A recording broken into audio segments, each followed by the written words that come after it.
Hello friends, రేపు రాబోయే complete episode ఇప్పుడు ఈ వీడియోలో చూస్తారు. వీడియోలోకి వెళ్ళిపోతే కాంచనతో అనన్య సీరియస్గా ఇలా అంటూ ఉంటుంది. చెప్పు, ఎందుకు ఇలా చేసావు?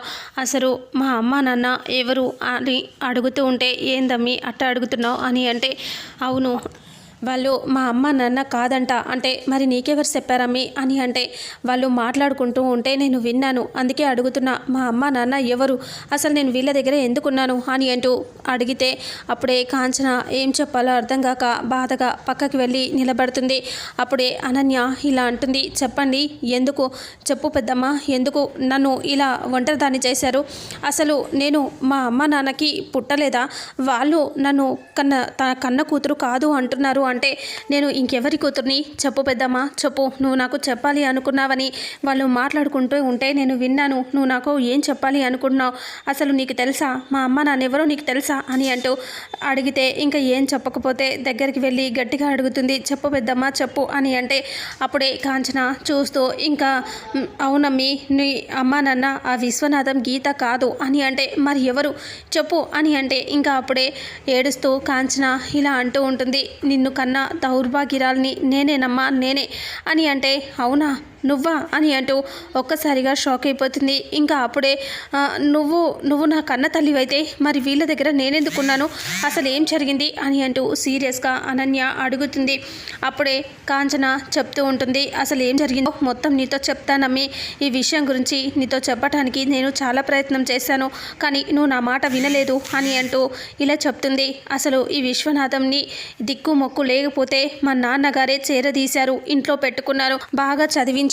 అలాగే పెద్ద చదువులు చదువుతూ ఉద్యోగానికి వచ్చే సమయానికి నా అల్లుని చేసుకుందామని అనుకున్నారు. నన్ను నాకు ఇచ్చి పెళ్లి చేయాలి అని మా నాన్నగారు సొంత కొడుకులాగా ఇంట్లో మనిషిలాగా పెంచాడు కదా, అలాగే నా కూతురికి ఇస్తే జీవితం బాగుంటుంది అనుకున్నాడు. బాగా చదివించాడు, ఉద్యోగం కూడా మా నాన్న వల్లే చదువు అంతా జరిగింది. సొంత వాడిలాగా చూసుకున్నాడు. అంత బాగా పెంచి పెద్ద చేశాక నాతో పెళ్ళి అనేసరికి ఈ గీతని తీసుకొని వెళ్ళిపోయాడమ్మి. గీతని ప్రేమించాడు, ఇద్దరు పారిపోయారు అని అంటూ చెప్తుంది. ఇక ఆ మాట వినేసరికి ఒక్కసారిగా ఆలోచిస్తూ బాధపడుతూ ఉంటుంది అనన్య. ఆ రకంగా నా బతుకు మీద దెబ్బ కొట్టాడమ్మి ఈ విశ్వనాథం. అంతేకాదు, విశ్వనాథం గురించి అందరూ ఊర్లో చాలా తప్పుగా మాట్లాడుకున్నారు. ఎందుకంటే మా నాన్న చాలా బాధపడ్డాడు. అయితే విశ్వనాథంకి ఇచ్చి పెళ్లి చేయాలి అనుకుంటే వాడు పారిపోయాడు కదా, ఇంకేమీ చేయలేక నాకు వాడి మొహం మీద కొట్టినట్టు వెంటనే పెళ్లి చేయాలి అనుకున్నాడు. కానీ మా నాన్న చేసిన వాడు మంచివాడు కాలేకపోయాడు. వాడు నన్ను పెట్టే బాధలకి నేను వాడిని వదిలేసి వచ్చేసాను. ఆ తర్వాత నువ్వు నా కడుపున పడ్డావు. ఆ తర్వాత నేను ప్రేమగా చూసుకున్నాను. అలాగే పెంచి పోషించలేని పరిస్థితికి వచ్చేసాను. ఎందుకంటే మా నాన్నగారు చాలా డబ్బులు ఊర్లో మందికి ఇచ్చాడు. వేరే వాళ్ళకి అప్పులుగా ఇచ్చిన డబ్బులన్నీ కూడా ఈ విశ్వనాథం ఎత్తుకొని వెళ్ళిపోయాడు. ఆ డబ్బులన్నీ తీసుకొని వెళ్ళిపోయాడు. అలాగే నా కూతురు పెళ్లి చేశాను కదా, దాని జీవితం ఇలా అయిపోయింది, ఒంటరి అయిపోయిందని కృంగిపోయాడు మా నాన్నగారు.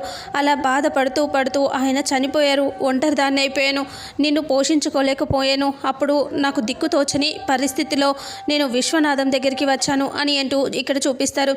ఇక అప్పుడు కాంచన విశ్వనాథం ఇంటికి వస్తుంది. ఇక చిన్న పాపను ఎత్తుకొని అక్కడికి వస్తుంది. వచ్చేసరికి ఏడుస్తూ ఉంటుంది. బయటికి విశ్వనాథం వాళ్ళు లోపలే ఉంటే కాంచన బయట నిలబడి గట్టిగా విశ్వనాథం విశ్వనాథం అని అంటూ అరుస్తూ ఉంటే విశ్వనాథం గీత ఇద్దరు బయటికి వస్తారు.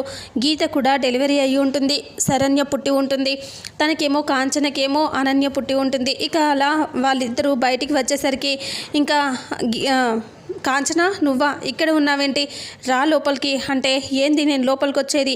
నేను ఇక్కడే నీ ఇంటి ముందు చావటానికి వచ్చాను అని కాంచన అంటే, అవేం మాటలు కాంచన, అలా ఎందుకు మాట్లాడుతున్నావు?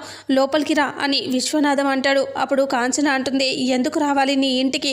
నువ్వు చేసిన అన్యాయానికి మోసానికి మా నాన్నగారు బలైపోయారు. ఇప్పుడు నా బతుకు నాశనం అయిపోయింది. ఇంకా నాకు మిగిలిందేంటి? చావు ఒకటే కదా అని కాంచన అంటుంది.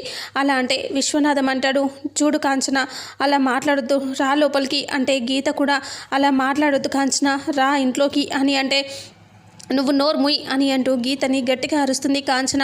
గీత సైలెంట్ అయిపోతుంది. చూడు, నా బిడ్డని పెట్టుకొని నేను ఎలా బ్రతకాలి? భర్త లేడు, మా నాన్న నీ వల్లే చచ్చిపోయాడు, ఇప్పుడు నేను ఏం చేయాలి అని సీరియస్గా విశ్వనాథంతో అరుస్తూ ఉంటే విశ్వనాథం అలా చూస్తూ ఉంటాడు. ఇంకా కాంచన, ఇందులో నేను చేసిన తప్పేమీ లేదు కాంచన అంటే, ఇంకా నువ్వు చేసినందుకే కదా మా బతుకులు ఇలా తగలడ్డాయి, మాకు ఇంకా చావు తప్ప ఇంకేముంది అని అంటే, అప్పుడే విశ్వనాథం అలా చూస్తూ, నువ్వు చావొద్దు కాంచన, చావొద్దు, నీ బిడ్డని నేను సాక్కుంటాను అనేసి విశ్వనాథం కాంచన బిడ్డ అనన్యని చేతుల్లోకి తీసుకుంటాడు. చూడు, ఇదిగో నీ బిడ్డని నేను తీసుకున్నాను, ఇప్పటి నుంచి ఇది నీ బిడ్డ కాదు, నా బిడ్డ. అదిగో గీత చేతిలో ఉంది నా బిడ్డ, ఇప్పుడు నా చేతిలో ఉంది కూడా నా బిడ్డే, ఇద్దరు నా బిడ్డలే. నేను బాగా చూసుకొని మంచిగా చదివించి మంచిగా చూసుకుంటాను తన్ని అని అంటూ చెప్పేసరికి ఇంకా కాంచన అదే చాలు అనుకొని సంతోషపడిపోయి అక్కడి నుంచి వెళ్ళిపోతుంది. అది జరిగిందమ్మి, నేను అలా ఆ విశ్వనాథం వాళ్ళ చేతుల్లో పెట్టి నేను వెళ్ళిపోయాను అని చెప్పగానే ఇంకా అప్పుడే వచ్చి గట్టిగా పట్టుకొని అనన్య ఏడుస్తూ ఉంటుంది. కాంచన అలా చూస్తూ తను కూడా ఏడుస్తూ ఉంటుంది. ఇద్దరు కాసేపు ఏడ్చిన తర్వాత ఒక్కసారిగా మళ్ళీ అనన్య కాంచనని ఇలా దూరంగా అంటుంది.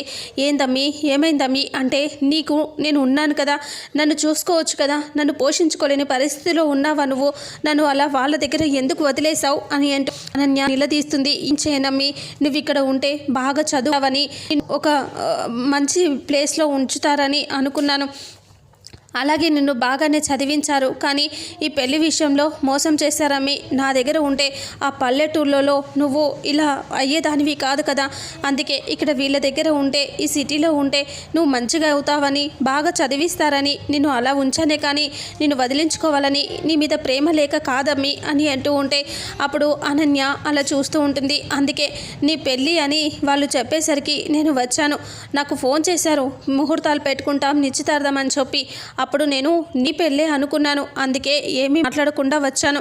ఇక్కడికి వచ్చి చూస్తే తీరా శరణ్య పెళ్ళి అన్నారు, కానీ నాకేమో శరణ్యకి పెళ్ళి అనేసరికి చాలా బాధేసింది. నువ్వు లెక్క ప్రకారంగా చూసినా సరే నువ్వు పెద్దదానివి, అసలు పెళ్ళి నీకు జరిపించాలి, కానీ వాళ్ళ కూతురికి జరిపించుకుంటున్నారు. ఆ ఆనందకి వాళ్ళకు చెప్పాల్సిన మాటలు వాళ్ళకి చెప్పారు, నీకు చెప్పాల్సిన మాటలు నీకు చెప్పారు అని కాంచన అంటే అనన్య గుర్తు తెచ్చుకుంటుంది. ఇంకా గీత విశ్వనాథం ఇద్దరు కలిసి అంటారు కదా, నువ్వు ఆ ఇంటికి వెళ్తే నిన్ను వాళ్ళు ఏం చేస్తారు, వాళ్ళతో పాటు వాళ్ళలాగా రెడీ అవ్వమంటారు, వాళ్ళలాగా పని చేయమంటారు, అందరికీ పనులు చేసి పెట్టాలి అంటారు అని గీత విశ్వనాథం చెప్తారు కదా, ఆ మాటలన్నీ గుర్తు తెచ్చుకొని అవును నాకు అలాగే చెప్పారు అని అంటూ ఉంటుంది.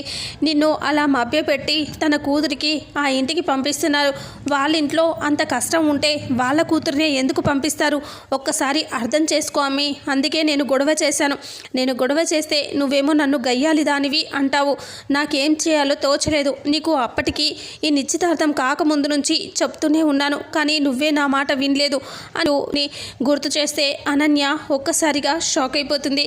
అలాగే అవును నువ్వు చెప్పాలనుకున్నావు, నేనే వినిపించుకోలేదు అని అంటూ నిన్ను ఇక నుంచి అమ్మ అంటాను అంటే, వద్దమ్మి నువ్వు నన్ను అమ్మ అనకూడదు, పెద్దమ్మ అనే పిలు అంటే, ఎందుకు తెలిసాక కూడా నిన్ను అమ్మ అని ఎందుకు పిలకూడదు అంటే, వాళ్ళకి నీకు ఈ విషయం తెలుసు అన్నట్టు తెలియకూడదు, నువ్వు ఎప్పుడు ఎలా ఉన్నావో అలాగే ఉండు, అలాగే వాళ్ళు చేసేవి నీ మోసాలన్నీ నీకు తెలుస్తాయి, లేకపోతే ఏవి తెలియవు అని అంటే సరే అని చెప్పి అనన్య అంటుంది. ఇక అప్పుడే బాధపడుతూ ఉంటుంది. ఇక అనన్య ఇంకా అప్పుడే కాంచన ఇలా అంటూ ఉంటుంది, వాళ్ళు చేస్తున్న మోసాలకి అసలు పెద్దదాని అదే గొప్పింటికి నిన్ను ఇవ్వచ్చు కదా, కావాలని వాళ్ళ కూతుర్ని ఇచ్చారు చూసావా అంటే, ఇక నుంచి నేను చూసుకుంటాను, ఇన్ని రోజులు వాళ్ళేంటో చూపించారు, ఇప్పుడు నేనేంటో చూపిస్తాను అని అనన్య అంటుంది.